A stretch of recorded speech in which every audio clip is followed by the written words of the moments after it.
کائنات کے اجزاء ترکیبی پر جب غور کیا جاتا ہے اور شعور کی سطح سے ابھر کر لاشعور کی سطح میں داخل ہو کر تفکر کیا جاتا ہے تو ایک ہی بات سمجھ میں آتی ہے، وہ یہ کہ یہ ساری کائنات پہلے سے کسی پروگرام کے تحت ایک ہستی کے ذہن میں موجود تھی، جب اس ہستی نے کائنات کی موجودگی یعنی اس علم کو جو اس ہستی کے لیے مخصوص ہے پھیلانا چاہا اور اس علم کو نشر و نگار اور خد و خال کے ساتھ وجود میں لانا چاہا تو وہ وجود میں لے آئی۔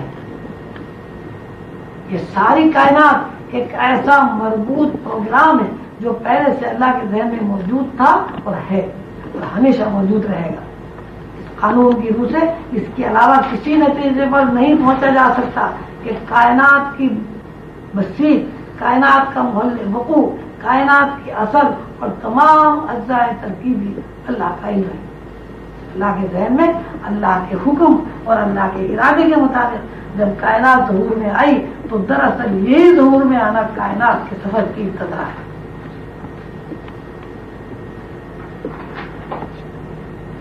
کائنات نے قدم قدم چل کر مختلف رنگ و روپ اختیار کیے۔ پہلی منزل میں کائنات نے یہ ادراک کیا کہ میں ہوں، اس کے علاوہ کائنات کو کچھ علم نہیں تھا کہ میں کیا ہوں، کون ہوں، کیوں ہوں اور مجھے کس نے بنایا ہے۔ یہ کائنات کے سفر کا پہلا قدم ہوا۔ کائنات نے دوسرے قدم پر اپنا ادراک کیا اور اس بات سے آگاہی حاصل کی کہ میں مخلوق ہوں اور میرے بنانے والا ایک اللہ، ایک خالق ہے۔ کائناتی سفر میں تیسرے سفر میں کائنات نے خود کو نوع کے اعتبار سے پہچانا، یعنی ساری کائنات نوعوں میں تقسیم ہو گئی۔ چوتھے قدم پر کائنات نے نوعی حواس کو الگ الگ سمجھا اور ہر نوع اس بات سے واقف ہو گئی کہ میری حیثیت جداگانہ ہے اور ہر نوع کے افراد جداگانہ حیثیت رکھتے ہیں۔ کائنات کی اجزاء کی یہ داخلی ساخت ہے۔ انفرادی حیثیت میں جب نوعوں نے اپنا ادراک کر لیا تو اب دوسرے سفر کا آغاز ہوا۔ پہلا سفر نزولی تھا، اب نیا سفر صعودی شروع ہوا، یعنی کائنات نے پہلے اوپر سے نیچے کی طرف سیڑھیاں طے کی اور جب کائنات الگ الگ نوعی اعتبار سے انفرادی شکل و صورت میں ظاہر ہو گئی اور ہر فرد نے اپنے وجود کا ادراک کر لیا تو صعودی سفر شروع ہو گیا۔ اس سفر کا نام خواہ وہ نزولی ہو یا صعودی، دونوں کو ارتقاء کے علاوہ کوئی نام نہیں دیا جا سکتا۔ اس طرح عالم ارواح سے نزولی حیثیت میں عالم ناسوت تک کائنات کے سفر کو ارتقاء کہتے ہیں، اسی طرح عالم ناسوت سے پھر عالم ارواح کی طرف لوٹنے کو ارتقاء کے علاوہ کوئی نام نہیں دیتا۔ اب سوال یہ پیدا ہوتا ہے کہ یہ ارتقاء کس طرح ہو رہا ہے، یہ کائناتی سفر کس طرح طے کیا جاتا ہے؟ عالم ارواح سے عالم ناسوت تک پورا سفر کس بساط پر ہے؟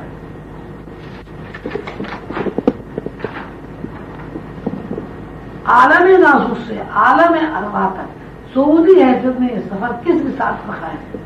ہم یہ جانتے ہیں، دیکھتے اور سمجھتے ہیں کہ کائناتی ارتقاء کا تعلق براہ راست حواس سے ہے اور حواس کا تعلق براہ راست خیال سے ہے۔ خیالات دراصل اطلاع یا انفارمیشن ہے، لیکن ہمیں یہ سمجھنا ضروری ہے کہ خیالات اطلاعات کا ضرور کوئی سورس ہے۔ جب قانون یہ بات سمجھ لی گئی کہ سفر کا ذریعہ یعنی مخلوقات کی زندگی کے تمام اعمال و حرکات کا ذریعہ روشنی ہے تو ہم یہ کہنے پر مجبور ہیں کہ ہم روشنی کے ذریعے دیکھتے ہیں، روشنی کے ذریعے سنتے ہیں، روشنی کے ذریعے سمجھتے ہیں، روشنی کے ذریعے چھوتے ہیں۔ الفاظ دیگر ہمارے تمام حواس روشنی ہے۔ اگر درمیان میں سے روشنی کو حذف کر دیا جائے تو حواس بھی حذف ہو جائیں گے۔ درمیان میں روشنی کی بساط کو توڑ دیا جائے تو ہم بھی ٹوٹ کر بکھر جائیں گے۔ جب بنیاد نہیں ہوگی تو عمارت بھی نہیں ہوگی۔ وہ انسانی کی اور کائنات کی جتنی بھی عمارت ہے اس کی بنیاد روشنی ہے۔ روشنی کو اگر حذف کر دیا جائے، معدوم کر دیا جائے تو پھر کائنات کا کوئی فرد نہ خود کو دیکھ سکے گا اور نہ کسی فرد کو کائنات کا دوسرا فرد دیکھ سکے گا، اس لیے کہ بنیاد ختم ہوگی اور عمارت بنیاد کے اوپر قائم ہے۔ روشنیوں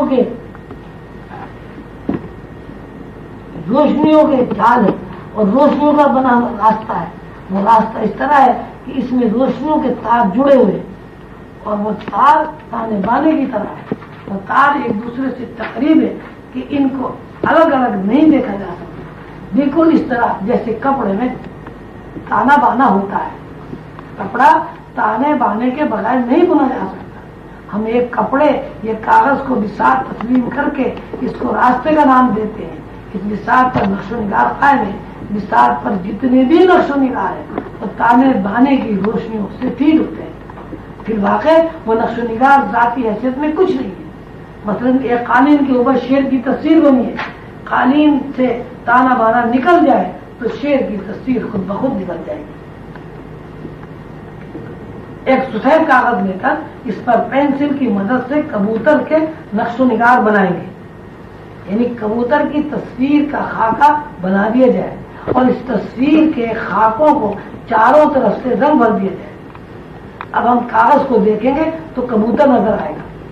اور اگر کاغذ کے اوپر رنگ مٹا دیا جائے اور کاغذ کو سفید کر دیا جائے تو کبوتر نظر نہیں آئے گا. کاغذ کے اوپر رنگ روشنی ہے اور اس رنگ کے درمیان اسکیچ یا خاکہ کائنات ہے. اس طرح کاغذ کے اوپر رنگ نے کبوتر کا احاطہ کیا ہوا ہے, اسی طرح اللہ کے علم نے کائنات کا احاطہ کیا ہوا ہے.